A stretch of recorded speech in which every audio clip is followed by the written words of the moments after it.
मान्य सज्जनों,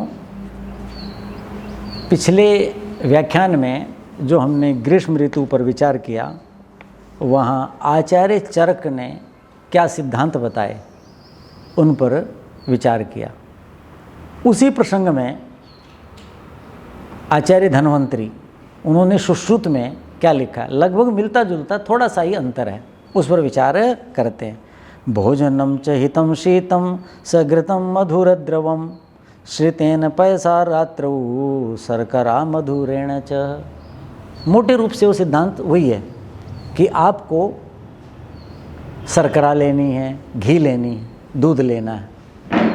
यहाँ थोड़ा सा आचार्य धन्वंतरी सुश्रुत में क्या कहते हैं, भोजनम च हितं शीतं, ये हमने पढ़ा। भोजन कैसा होना चाहिए, शीतल जो भोजन है, शीतल का मतलब ठंडा किया हुआ नहीं, जिसका विपाक शीतल हो, पचने के बाद शरीर में शीतलता दे, वो हितकारी है। सघृतम, घी वाला, मधुर होना चाहिए द्रव, ये बातें पहले कही थी। अब क्या कहते हैं, श्रितेन पयसा रात्रौ, रात्रि में क्या होना चाहिए, श्रितेन पयसा, उबाल करके शीतल किए हुए दूध के साथ भोजन लेना चाहिए। शर्करा मधुरेण च, दूध का विशेषण है पैसा, कैसा, शर्करा जिसमें खांड मिली हुई हो। सामान्यतया मैं लोगों को मिश्री कहा करता हूँ, बूरा भी कम मिलती है। मिश्री भी यदि चीनी की है तो फिर मत लो, चीनी की तो सारी चीज़ें हानिकारक है। चीनी की यदि बूरा बना रखी है, मैंने कई जगह पूछी, बोले डॉक्टर साहब उसी की बनाते हैं। मैं कहीं चलो शुद्ध खांड ले लो, शुद्ध खांड भी नहीं मिलती, वो भी चीनी की कुछ अंश कोई चीज़ें होती हैं जो बहुत सस्ती होती हैं, 30-28 रुपये किलो, उसकी बना करके 50-55 रुपये खांड बेच रहे हैं। ठीक है कि नहीं, वो उसकी बन रही है तो वो खांड भी नहीं है। यानी खांड का मतलब है गन्ने से जो सीधी बनी है, बूरा का मतलब है खांड को शुद्ध करके, खांड का जो अम्ल भाग है और जो मैल है वो निकाल करके जो बचेगी वो बूरा कहलाती है। उससे सीतोपल मिश्री बनती थी। तो रात को यदि शुद्ध मिश्री मिल जाए तो उसका दूध सोने से पहले पीना चाहिए। हमारे यहाँ सब जगह पीते हैं, भारत में नियम है ना जी। और उसका कारण मैं भी बताऊंगा। नहीं तो खांड बढ़िया ढूंढ लीजिए। मेरे को 2-2, 3-3 महीने बाज़ारों में जा कर के ढूंढता हूँ, खांड नहीं मिलती जो मैं चाहता हूँ, मिलती नहीं। कहते आती नहीं जी, आप क्या मांग रहे हैं, आप क्या मांग रहे हैं। नाराज़ हो जाते हैं दुकानदार। 10 से पूछा, लो और क्या चाहिए, और क्या चाहिए। मैंने कहा भाई मुझे चाहिए, वो नहीं है आपके पास। और जब मिलती है तो मैं 50-60 किलो इकट्ठी लेकर रख लेता हूँ, क्योंकि वो मिलनी नहीं है, क्योंकि ज़्यादातर गड़बड़ आ रही है। फिर वो अपना 5-7 महीने चल जाती है। तो कहा रात्रि को आपको जो भोजन है, भोजनम, रात्रि को जो भोजन है वो कैसा होना चाहिए, श्रितेन पयसा, उबले हुए दूध के साथ होना चाहिए। वो कैसा, शीतल होना चाहिए। कैसा, मधुरा, शर्करा मधुरेण, जिसको खांड से मधुर कर लिया। दूध पहले ही मीठा होता है, धातुओं को पुष्ट करता है, कफ की विशेष रूप से पुष्टि करता है। और ग्रीष्म ऋतु में कफ सूख चुका होता है शरीर के अंदर, जो कफ धातु है, वात पित्त कफ में से कफ धातु है। तो कहता है उससे रात को भोजन करना चाहिए। ये आचार्य धन्वंतरी नई बात कहते हैं, और सारी बातें तो चरक वाली थी। तो आप ये कर सकते हैं। अब मैं इसी प्रसंग में आचार्य चरक की भी बात कह देता हूँ। वो तो सभी ऋतुओं की कहते हैं। सर्दी में हम सोते समय उष्ण दूध पीते हैं, मुनक्का डालते हैं उसके अंदर, केसर डालते हैं उसके अंदर, शुंठी डालते हैं उसके अंदर, और फिर वो दूध लेते हैं। इस ऋतु में वो चीज़ डालें जो शीतल है। जैसे खसखस है, उसको भिगो दीजिए और उसको घोटिए और उसका रस मिला करके, दूध मिला करके और खांड मिला करके दे दीजिए। तो क्या मंथ बन गया हो।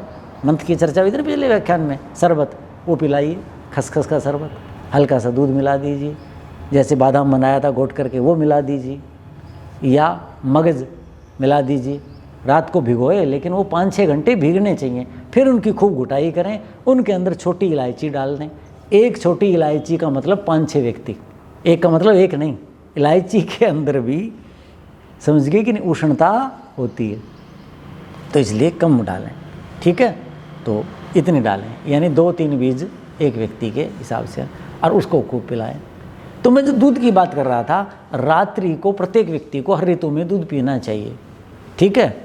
लेकिन जब ग्रीष्म ऋतु की बात आती है तो देखो वहाँ आचार्य लिखते हैं सभी ऋतुओं के लिए, लेकिन ग्रीष्म में विशेषकर, विदाही अन्न पानानि दिवा भुंगते ही अन्न रह। दिन में मनुष्य विदाही अन्नपान सेवन करता है। अन्नपान का मतलब भक्ष्य और पेय भी, उसके साथ विदाही का मतलब कान से जो हम शब्द सुनते हैं वो भी दाह पैदा करते हैं। आपको कोई कटु शब्द मिल गया, अनुकूल शब्द नहीं है, आपके अंदर क्या पैदा होता है? दाह पैदा होता है कि नहीं? आपने ऐसा दृश्य देख लिया जो आप देखना नहीं चाहते, आपको कोई देख रहा है और अच्छी नज़रों से नहीं देख रहा, ईर्ष्या द्वेष कर रहा है, आपके अंदर दाह पैदा होता है कि नहीं होता? आपको नासिका से कोई गंध मिली, आपको त्वचा से कोई ऐसा स्पर्श मिला, पांचों जो ज्ञानेंद्रियां हैं, खान पान से ज़्यादा रसना, जिह्वा वाला रस अकेला नहीं है, और जो चारों ज्ञानेंद्रियां हैं उनसे भी जो हम इंटेक करते हैं, जो ग्रहण कर रहे हैं, वो भी दाह पैदा करता है, बहुत ज़्यादा दाह पैदा करता है। तो दिन में मनुष्य विदाही अन्नपान, समझ गए? अन्नपान से मेरा मतलब है कि दिन भर जितनी भी हम चेष्टाएं करते हैं और पांचों जो ज्ञानेंद्रियां हैं उनसे जो हम ग्रहण कर रहे हैं, इच्छा और अनिच्छा से न चाहते हुए भी, वो दाह पैदा करता है। तत्प्रशांत्यर्थम, इसलिए उनकी शांति के लिए निशी दुग्धम सदा पिबेत, मनुष्य को रात्रि को सोने से पहले नियमित रूप से दूध पीना चाहिए। वो ऋतु के अनुसार है, वो ऋतुचर्याएं जब आएंगे उनमें मैं बता दूंगा। अब ग्रीष्म ऋतु की बात आ रही है तो मैंने बताया ग्रीष्म ऋतु में शीतोपल अर्थात मिश्री या खांड या बूरा मिला हुआ दूध पीना चाहिए, लेकिन सोने से 1 घंटा पहले, और दूध पीने से कम 1 घंटा पहले भोजन होना चाहिए।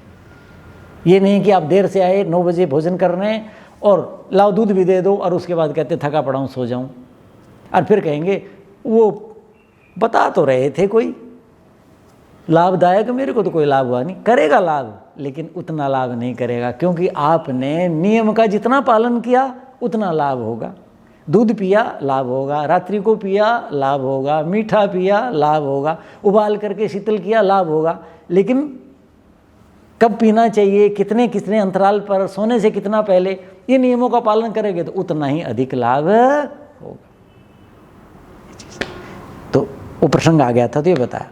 अब आगे मैंने बताया था तेल इस ऋतु में सेवन न मालिश करनी है न खाना है, ये अच्छी चीज़ नहीं है, पित्त पैदा करता है, गर्म होता है।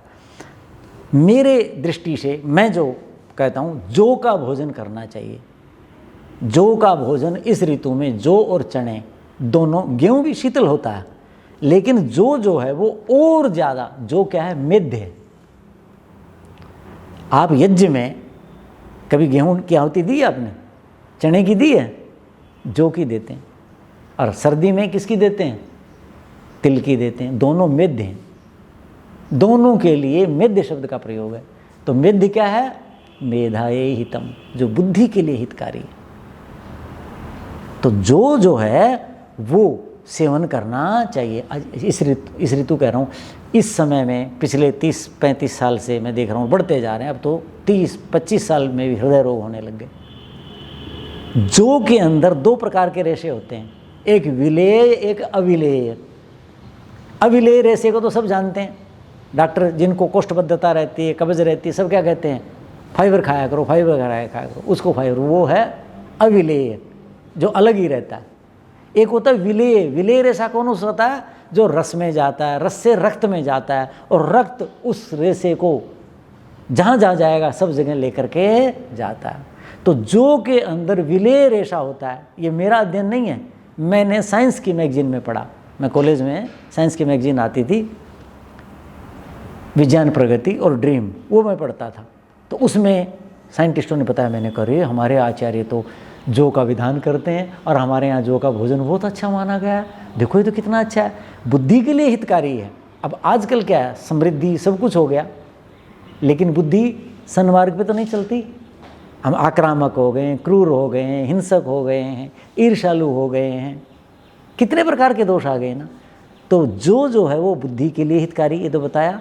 दूसरा, जो हृदय रोगी हैं या जिनको हृदय रोग नहीं चाहिए, सभी को होगा कि कोई चाहता है,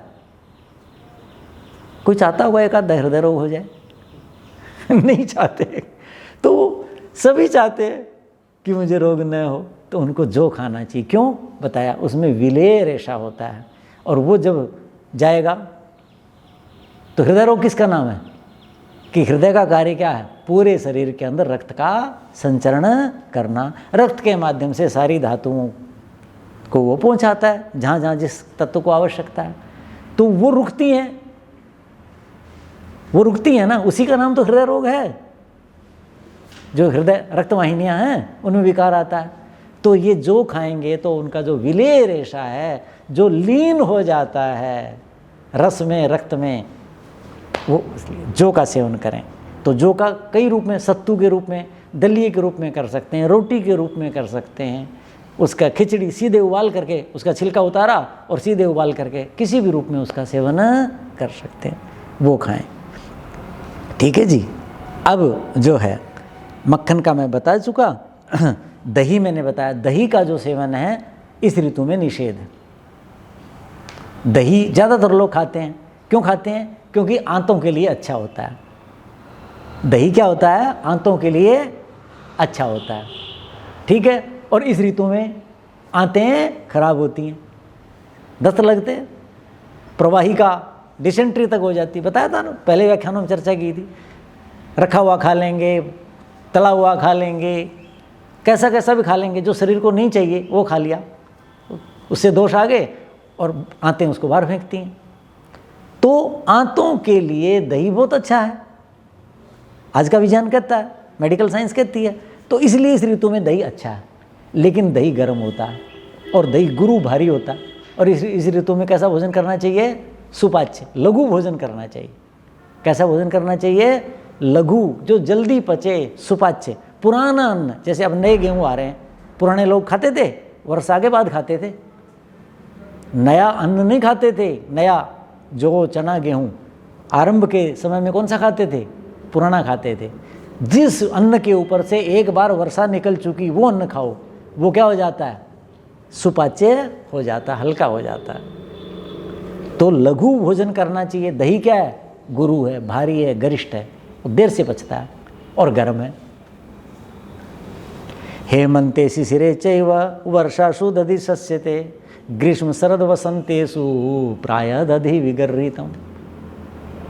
आचार्य कहते हैं ग्रीष्म गर्मी में सबसे पहला नाम है, ग्रीष्म शरद ऋतु सितंबर अक्टूबर ग्रीष्म के बाद जाएगी, और वसंत ऋतु जो अब गई, प्रायः दधि विगर्हितम्। प्रायः का मतलब है लगभग निंदित है, इन ऋतुओं में नहीं खाना चाहिए। अब ग्रीष्म ऋतु आई है तो बता रहा हूँ, वो ऋतु आएंगी जब उनकी चर्चा में बताऊंगा क्यों। तो ग्रीष्म ऋतु में निंदित क्यों है कि दही में अम्ल रस होता है, खट्टा होता है, और अम्ल क्या करता है, पित्त पैदा करता है। पित्त किसका नाम है, गर्मी का नाम है, और गर्मी तो पहले ही सारे संसार में इतनी हो रखी गर्मी में, उससे तो पहले ही तपता है। और फिर सुपाच्य भोजन जठराग्निमंद है, होना चाहिए। और दही क्या है, गरिष्ठ है, भारी होता है, इसलिए दही से बचना चाहिए। फिर भी यदि कोई खाना चाहता है तो दही का जो प्रसंग आएगा बताऊंगा, उसमें 4-5 भेद हैं, कोई 3 बताते हैं, कोई 4-5 भेद बताते हैं आयुर्वेद के आचार्य। तो एक दही होता है, मोटे रूप से बता दूं, जिसके अंदर दही बन तो गया लेकिन अम्ल रस अव्यक्त है, प्रकट नहीं हुआ, खाते समय खटास नहीं लगती, जम तो गया। एक ऐसा होता है जिसमें दूध जैसा ही आता है, जम तो गया, वो हानिकारक होता है, वो नहीं खाना चाहिए, बहुत हानिकारक होता है। प्रसंग आएगा दही के जब बताएंगे। तो कैसा दही जम गया, दूध जैसे स्वाद नहीं आ रहा लेकिन अम्ल खटाई भी नहीं है, वो दही खा ले। और उसमें क्या डाल के खाएं, खांड या वो बताई थी क्या नाम, खांड के बाद बूरा, वो डाल के खा ले। तो क्या होगा, आपको दही जो है वो गर्मी नहीं करेगा और आंतों के लिए ठीक रह जाएगा। और अम्ल नहीं पैदा हुआ है इसलिए गर्मी भी नहीं करेगा। तो खट्टा नहीं खाना, खट्टी चीज़ के साथ नहीं खाना, गर्म चीज़ के तो साथ खाओगे तो और हो जाएगा, और नहीं खाना। तो दही हो गया। लस्सी भी गर्म होती है, लेकिन लस्सी में भी थोड़ा मीठा डाल लीजिए और पतली कर लीजिए। लेकिन लस्सी क्या है, स्रोतों का शोधन करती है। तो हमारे जो कोष हैं, स्रोत हैं और हैं, उनके अंदर तरलता लाएगी। तो लस्सी का सेवन जितनी पतली हो, शीतल हो, वो करें। वो भी खट्टी नहीं होनी चाहिए। उस दही की बनाइए जो इसमें अम्ल है लेकिन व्यक्त प्रकट नहीं हुआ है, मधुर रस ही जीवा को लगता है, लेकिन कम जमा हुआ नहीं होना चाहिए, ये कहा। चलिए, और दही का गुरु होता है, लस्सी क्या है, तक्र, लघु, हल्की होती है, सुपाच्य होती है। तो कहा ना, भोजनांते पिबेत तक्रम, तो भोजन के बाद लस्सी पीनी चाहिए। क्यों पीनी चाहिए? कि कोई ऐसा भोजन लिया गया जो गरिष्ठ है, भारी है, पचने में देरी हो रही है, तो लस्सी पिएंगे तो भोजनांते सदापथ्यम, भोजन के अंत में सदापथ्य है तक्र सेवनम, लस्सी का सेवन। स्कूल में पढ़ाते हैं बच्चों को, भोजनांते पिबेत तक्रम। तो ये चीज़, तो लस्सी में और इन दोनों में ये अंतर है। आगे बात समझ में, वो भारी है, ये हल्का है, ये तरलता देता है, ऐसा है। जो दाल आदि हैं, अन्न तो बता दिया कि चने का भी सेवन करें, गेहूं करें, कम करें, जोर चना ज़्यादा करें। चावल शीतल होता है, चावल का सेवन इस ऋतु में करना चाहिए, ठीक है। और विशेषकर रात्रि को, जो रात्रि में बचें, क्योंकि जो रुक्ष होता है और वायु कर सकता है, ठीक है कि नहीं। इसलिए रात्रि को जो एसी में सोते हैं, कूलर में सोते हैं, रात्रि का स्वभाव भी ठंडा है, तो इसलिए चावल में मीठा डाल करके ज़रूर खाएं। चावल भी वायु करता है, लेकिन चावल में घी और मीठा डाल देंगे तो चावल वायु नहीं करता। वायु किसका नाम है? रुक्षता का नाम है। और घी और मीठा क्या करते हैं? कफ पैदा करते हैं। घी स्निग्ध है, मधुर रस कफ पैदा करता है, तो रुक्षता नहीं होने देगा। तो ऐसे संयोग कर लें। अब जो दाल है, दाल सबसे उत्तम मूंग की दाल है। इस ऋतु में, गर्मी की ऋतु में उड़द की दाल, कोई आपको उड़द की दाल के एक ग्रास के साथ कहे एक उड़द की दाल की चम्मच खा लो और 100 रुपये साथ, तब भी मत खाना। क्यों? उड़द की दाल सबसे भारी, सबसे गरिष्ठ होती है। सर्दी में भी खाते हैं तो उसके अंदर अदरक डालते हैं, हींग डालते हैं, लहसुन डालते हैं, ताकि वो पाचन उसका हो सके। सबसे भारी होती है। और हानि क्या है? पित्त करा मांसा, उड़द जो है पित्त पैदा करता। रात्रि को तो बिल्कुल भी मत खाना, विष मान लो, क्योंकि वो रात्रि को फिर यहाँ एसिड बनेगा, खट्टी डकारें आएंगी, पचेगा नहीं, सवेरे और तंगी होगी, कहीं मन करेगा उल्टी आ रही है, ऐसा आ रहा है। हो सकता है नहीं होता होगा लोगों को, लेकिन शरीर झेल रहा है। जैसे ये तो गाड़ी चलाना है, कोई गाड़ी को, अपनी गाड़ी को गड्ढे में से निकाल के ले जाए तो कहीं मेरी गाड़ी तो निकल तो आई, उसमें ताकत थी, उसने झेल ली, लेकिन वो जो झेली उससे उसकी हानि तो हुई है। तो उड़द और मूंग, इनमें मूंग जो है वो छिलके वाली ही लेनी है, रात्रि को नहीं लेनी। उड़द किसी की आदत है, बनी हुई है, तो वो धीरे धीरे उसको कम कर दें। ऋतु के अनुकूल चीज़ सिद्धांत के अनुसार नहीं है ये, ठीक है जी। अब जो और दालें बच गई, जैसे राजमा है, जैसे मसर है, जैसे आपका अरहर है, ये जो दालें हैं जितनी भी, अरहर की दाल उसके बाद आती है और मसर की दाल बाद में, वो और ज़्यादा रुक्ष होती है। तो जितनी भी दालें हैं उनके अंदर घी जरूर डालें। दाल द्विदल, जिसके 2 दल, दाल शब्द अभ्रंश है, द्विदल जिसके 2 दल होते हैं, 2 भागों में बंटती है, उसको दाल कहते हैं। तो दालें जितनी भी हैं उनके अंदर घी होना चाहिए। क्यों? दालें रुक्ष हैं, और दाल यदि खाएंगे, रोज़ खाते हैं, शरीर के लिए आवश्यकता है, लेकिन वो रुक्ष हैं, उससे क्या होगा कि जोड़ों के दर्द, बड़ी उम्र में वायु रुक्षता ये बढ़ जाएगी। तो इसलिए घी जरूर होना चाहिए। अब ये विधान था, लेकिन हमारे लोगों में जिह्वा पर वश नहीं है, तो छोंक लगाना शुरू कर दिया। छोंक न लगाएं, घी, देसी घी का तो लगाते ही नहीं लगभग लोग, रिफाइंड खा रहे हैं। रिफाइंड बहुत हानिकारक है, रुक्ष सारी शरीर को कर रहा है। आज के मेडिकल साइंस के डॉक्टर भी कहते हैं अब तो ये। तो कहने का ये आशय है कि देसी घी आप जब खाएं तो दाल के अंदर जरा सा ज़रूर छोड़ें, ताकि दाल से होने वाली जो रुक्षता है वो न हो। मसर की दाल में और ज़्यादा होती है रुक्षता, उड़द में वो रुक्षता नहीं होती, पुष्ट करता है, लेकिन उड़द दुष्पाच्य है और पित्त पैदा करता है, इसलिए मैंने उसका निषेध किया है। तो जितनी दालें हैं इनका सेवन करें गर्मी में, लेकिन उनमें घी जरूर डालें।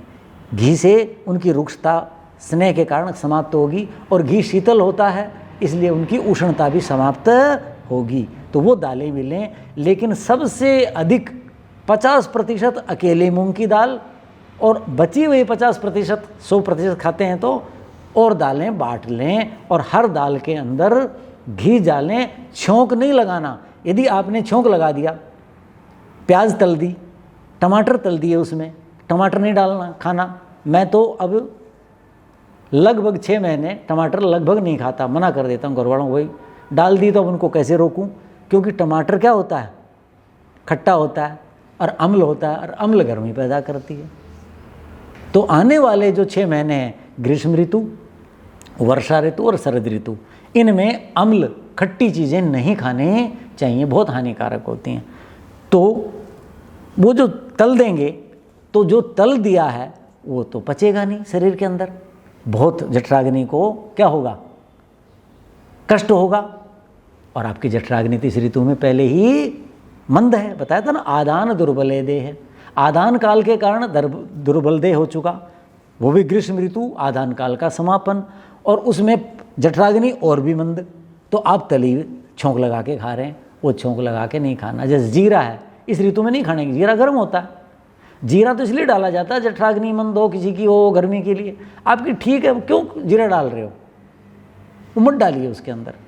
तो जो छौंक लगा रहे हैं बिल्कुल नहीं लगाना चाहिए, सीधा उबालो, हल्की सी नमक, हल्दी भी बहुत कम कर दीजिए। हल्दी और नमक क्या करते हैं, गर्मी पैदा करते हैं, पित्त पैदा करेंगे शरीर में, पहले गर्मी, तो बिल्कुल कम कर दीजिए। आपने दाल खानी है, हल्दी नमक थोड़ी खाना है, वो तो हमने स्वाद के कारण कर रखा है। तो बचने का प्रयास करें, मैंने कहा था एकदम करें, शरीर को धीरे धीरे ऐसे अभ्यासी बनाएं। फिर आप बिना कूलर, बिना एसी के, आप बिना पंखे के भी सो लेंगे, यदि आप बिना नमक और हल्दी के करेंगे, कम से कम करें। क्यों, जो शरीर के अंदर इतनी गर्मी डाल दी, उसी कारण तो तंग हो रहे हैं हम, ये चीज़ है। अब जो है अगला जो विषय, सब्जियां कैसी होनी चाहिए, फल कौन से होने चाहिए, कढ़ी खाएं कि न खाएं, लहसुन खाएं कि न खाएं, ये सारी जो चीज़ें हैं इनके ऊपर अगले व्याख्यान पे चर्चा करेंगे। ओम शांति शांति शांति।